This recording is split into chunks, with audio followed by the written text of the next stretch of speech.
3. Se a tua presença não for conosco, não nos faça sair daqui.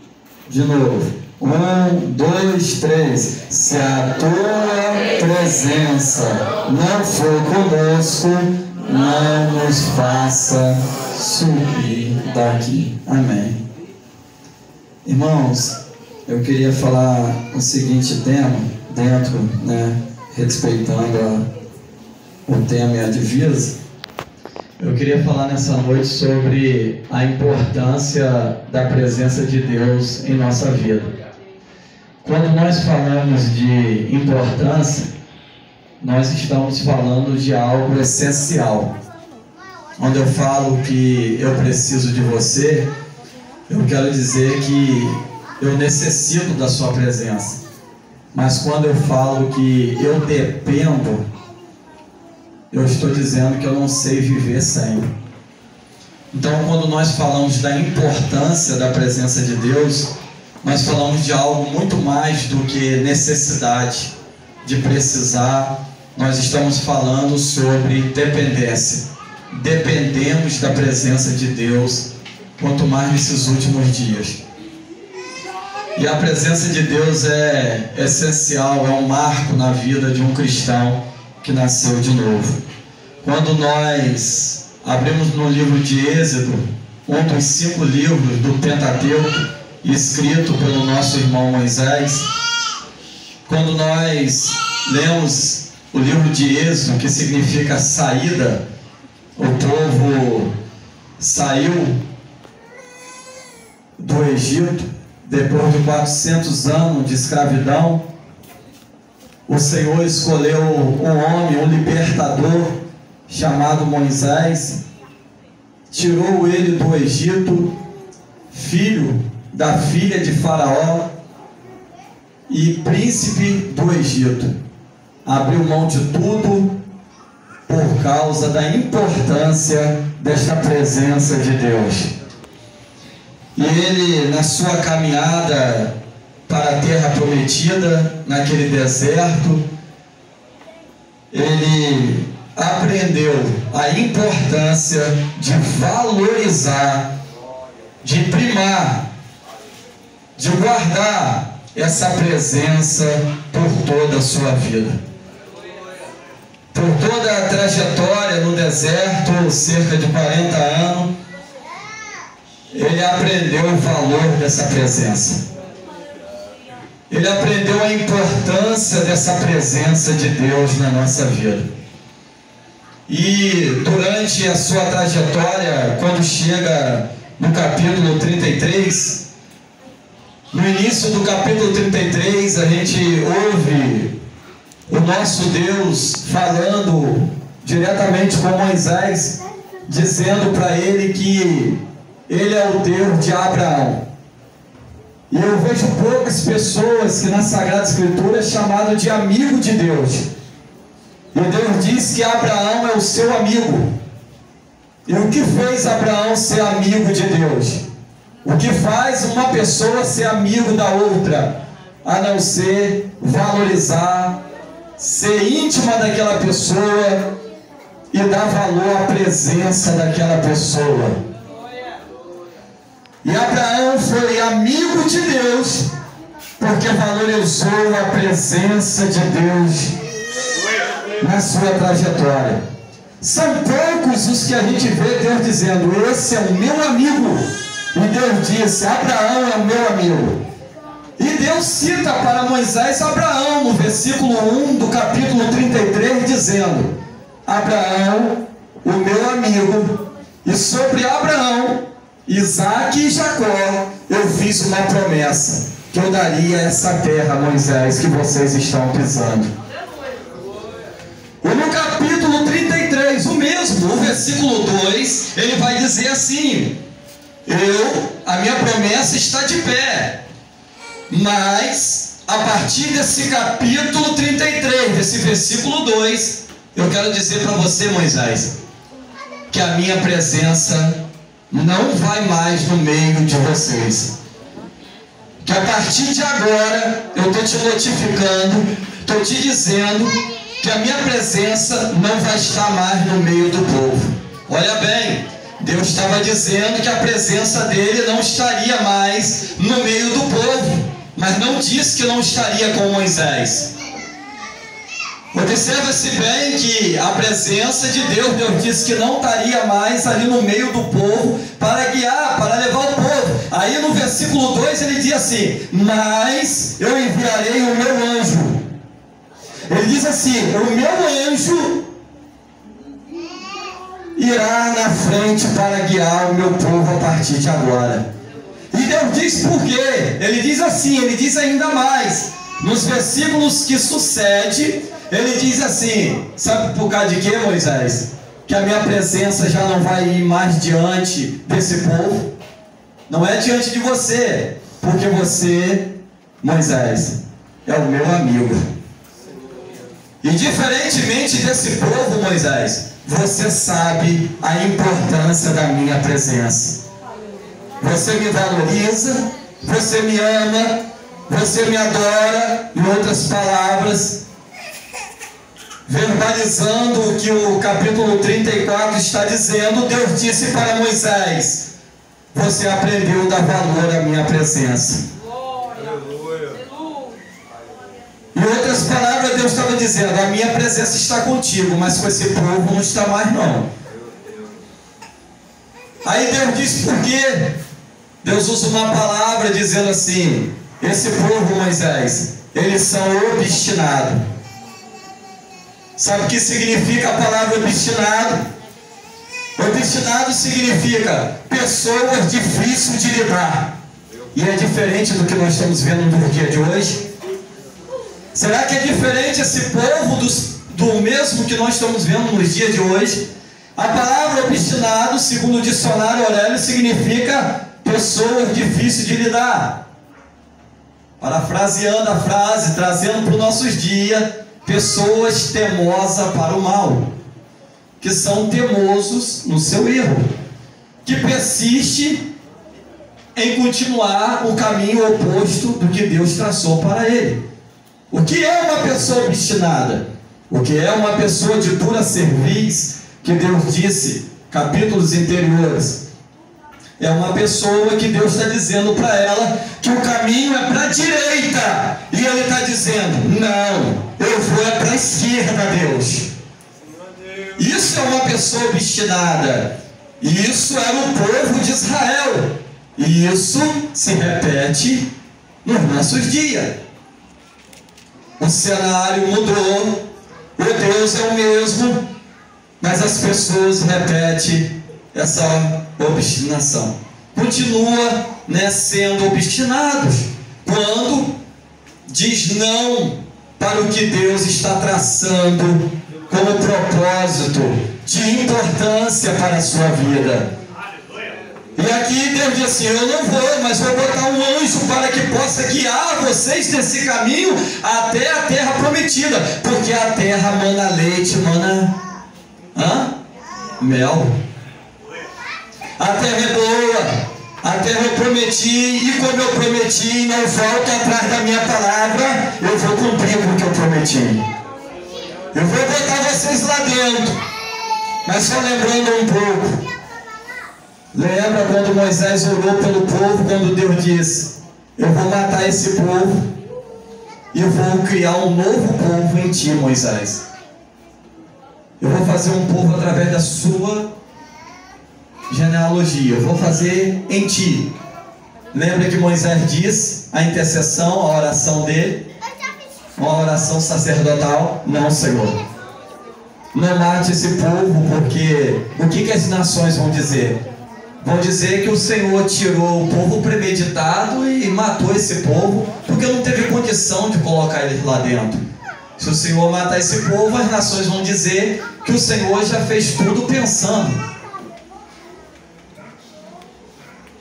Não mate esse povo, Senhor. Dê uma chance para eles.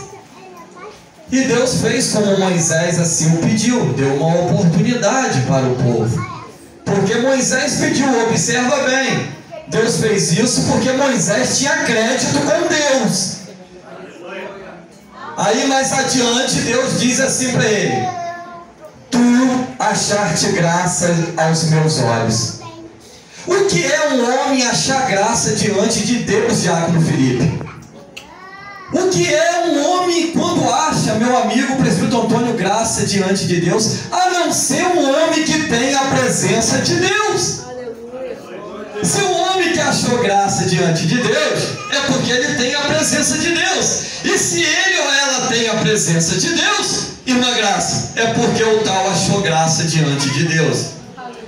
E o que significa achar graça diante de Deus?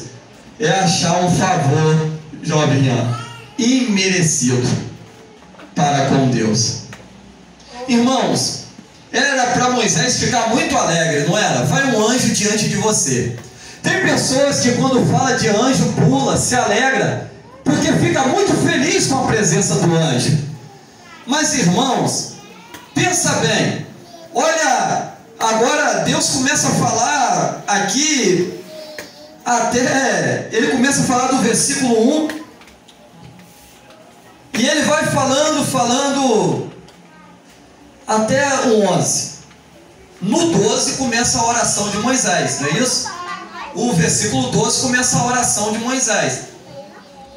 E ali Deus começa dizendo, elogiando Moisés e falando sobre o pecado do povo. E Deus disse assim: eu vou levar vocês no pé do Monte Horebe. Horebe significa desolação. O povo estava desolado, porque uma vez sem a presença de Deus é um deserto só, é uma solidão só.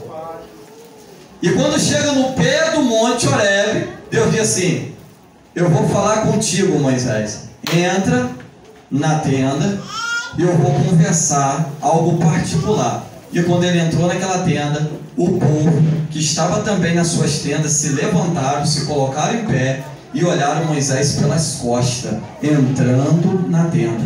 E quando ele entrou naquela tenda, Deus começou a falar com Moisés. E uma nuvem em forma de coluna desceu na porta da tenda.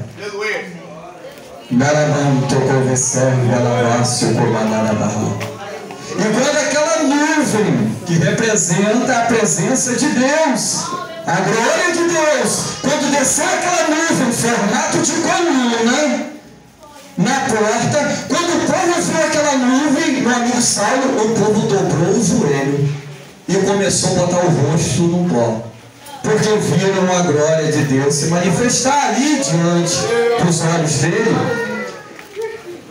E começaram ali a tremer diante do poder do nosso Deus. E diz que o jovem Josué não saía do meio da tenda, do meio de perto da porta aonde Moisés estava. Ou seja, Josué estava aprendendo com Moisés a importância de valorizar a presença de Deus em nossa vida, em nossa casa. Irmãos, abra parede para o que eu vou dizer aqui agora. O que faz a diferença de um homem para o outro não é o seu poder aquisitivo, não é se ele é poliglota, não é a sua conta bancária, não é a sua massa muscular, não é a cor da sua pele, não é o bairro que ele mora, não é o tamanho dele. A diferença que faz de um homem para o outro, ou de uma mulher para outra, é se ele tem a presença de Deus na vida dele ou não. O que faz a diferença na vida de uma pessoa é a presença de Deus. Aleluia. E Deus chega ali no pé do monte, depois de Deus falar com Moisés, diz assim: eu quero que o povo tira os atavios que está no meio do povo. O que isso significa? Deus disse assim: o que está afastando a minha presença do povo é o pecado que está no meio do povo. E o que significava o pecado ali? Era os atavios. E o que é isso? O que é isso? As bugigangas, os pendentes, os enfeites, as argolas que eles estavam carregando. As vaidades que trouxe no Egito e que simbolizava um ídolo para eles. Porque foi daí que eles fizeram o bezerro de ouro. Foi através deste ídolos que eles trouxeram de lá que cometeram um grande pecado pelo irmão de Moisés, chamado Arão. E Deus está dizendo, essa vaidade, esses enfeites, essas coisas que vocês estão carregando, estão me separando de vocês, não estão deixando que a minha presença, a minha glória venha brilhar. Vocês estão colocando outras coisas à frente da minha presença. E isso está ofuscando, está roubando a minha presença de vocês. Mas para que a minha presença volte, vocês têm que começar hoje, tirar do meio de vocês tudo aquilo que está tomando o meu primeiro lugar. Nós estamos vivendo em um mundo capitalista, em um mundo materialista, onde as pessoas valorizam mais o material do que o espiritual.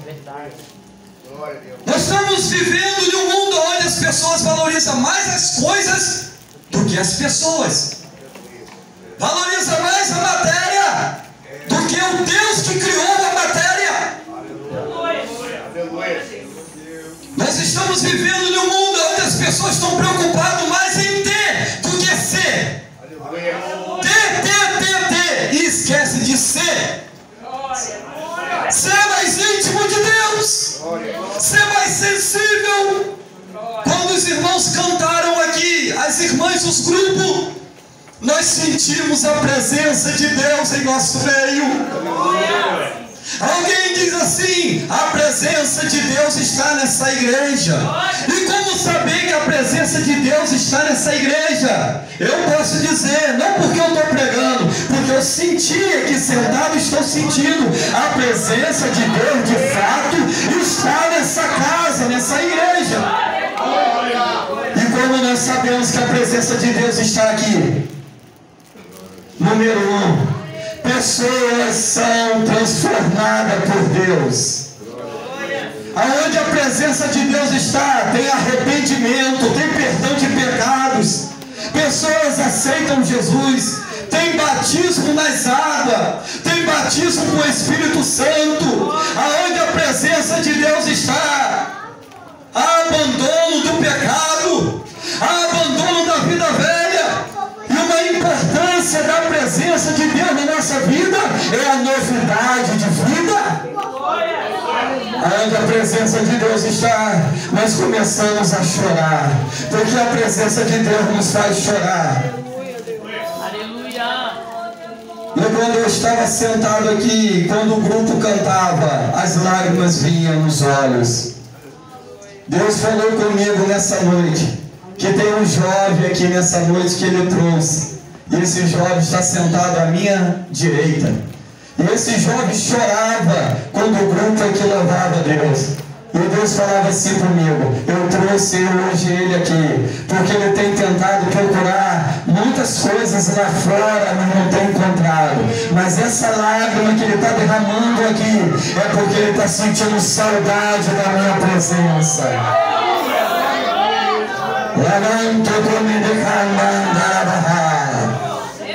Quem já provou da presença de Deus, quem já provou nunca esquece.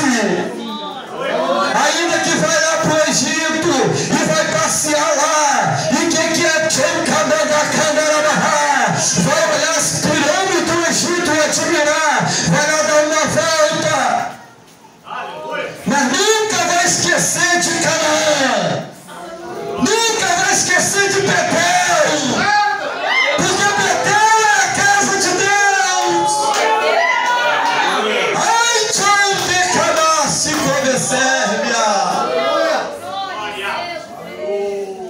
hoje é noite de nós chegarmos no pé do Monte Horebe e deixar os atavios, os enfeites, tudo aquilo que nos afasta de Deus, tudo aquilo que quer roubar a presença de Deus. Davi, quando viu isso no Salmo 51, quando ele viu que a presença de Deus estava indo embora, ele vem cá, não vai embora a presença de Deus, volta aqui.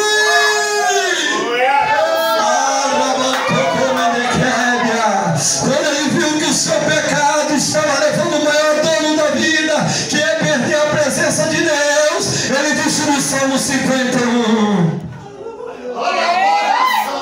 Me leva a coroa de rei, me leva as vestes real, me tire do trono, mas não retire de mim o Espírito Santo, não retire de mim a presença.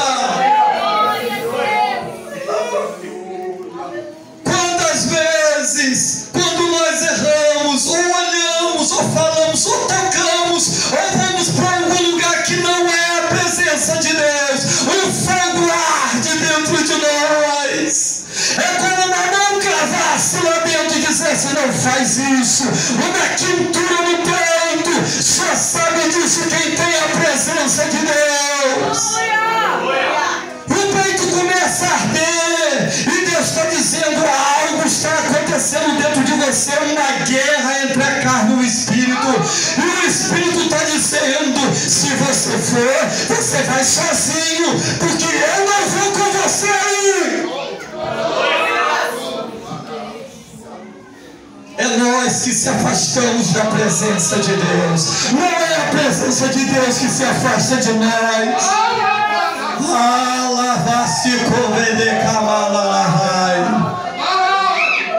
Deus não se afastou de você, meu jovem, minha jovem. Foi você que se afastou de Deus. Mas todavia a presença de Deus tem te guardado até hoje.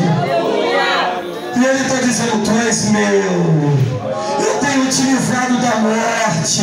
Satanás tem brigado por você, mas eu tenho fechado a boca do leão, tenho fechado a cova, tenho te livrado da morte, porque a minha presença, ainda que você não esteja comigo, ela está te assistindo aonde você está. E a minha misericórdia tem te guardado. Naramanto Covesérbia. Quem sabe, quem já sentiu, sabe o que eu estou falando. Como é importante a presença de Deus na nossa vida. Como é triste quando alguém perde essa presença. Sabe o que significa perder essa presença? É um passarinho sem as duas asas. O homem sem a presença de Deus é como um pássaro sem as duas asas para voar. Sabe o que é um homem, uma mulher sem a presença de Deus? É um peixe fora d'água. É um homem sem oxigênio. Sabe o que é um homem sem a presença de Deus? É um homem no balão de oxigênio, precisando de um aparelho, porque ele não consegue respirar só. Sabe como que é um homem sem a presença de Deus? É como um sol que não dá a sua luz de manhã. É como a lua e as estrelas que não brilham lá no céu. Assim é o homem sem a presença de Deus. Sabe o que Moisés estava dizendo para Deus agora no capítulo 12 em diante? Sabe o que ele estava querendo dizer? Ele disse assim: Senhor, eu te agradei. Você me agrada, Moisés. Você. Sim, muito bem, Senhor. Eu achei graça diante do Senhor. Encontrei o teu favor. Encontrou porque você é obediente à minha palavra. Porque você é meu amigo. Eu falo com você como um amigo fala com o outro. Você me entende, eu te entendo. Você é meu amigo, Moisés. Tá bom. Moisés começa a orar agora, no capítulo 12, falando com Deus. Eu achei graça, Senhor. Você achou graça. Eu te amo, Moisés. Você é meu amigo. E como amigo pode me pedir. Te dou o direito de pedir. Posso, Senhor? Então tá bom. Senhor, o Senhor falou lá no versículo 2 que o Senhor vai enviar um anjo. Eu sei que anjo na frente e o anjo do Senhor é uma honra para mim, porque anjo é sinal de livramento e é sinal que eu vou ter vitória. Mas, Senhor, eu não me contento somente com o anjo, porque, Senhor, se o anjo vai estar, eu não quero só o anjo, eu só quero saber de uma coisa: e quem é que vai comigo lá na terra? Quem é que vai lá na minha frente, Senhor?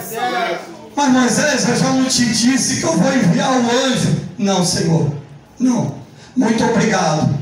Eu sei a importância do anjo.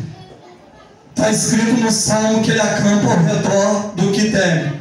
Mas o que adianta ter anjo com ele se não tiver a presença do Senhor do lado para guiar? Sabe o que ele quis dizer? Senhor, eu não quero ficar só com a bênção, eu quero ficar com o abençoador. Aleluia! Senhor, o que adianta, Laira, nós temos tanto livramento, ter bênção, mas não ter a presença do Deus da bênção conosco. Ei, deixa eu dizer uma coisa.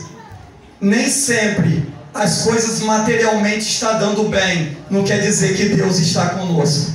Guarda isso. Nem sempre que tudo está dando bem, aparentemente, financeiramente ou materialmente falando, quer dizer que Deus está com cabra. O cabra pode estar bem materialmente, mas pode estar mal espiritualmente. Guarda isso. É isso que Moisés está dizendo. Não adianta ter anjo, ter vitória, não adianta entrar na terra prometida, ter leite, ter mel, mas não ter a presença do Senhor. Será que você está entendendo o teor da mensagem? Glória a Deus. Quando eu estava sentado ali, eu falei, Senhor, se não for para sair desse banco, pegar esse microfone com a tua presença, eu não quero pegar nessa noite.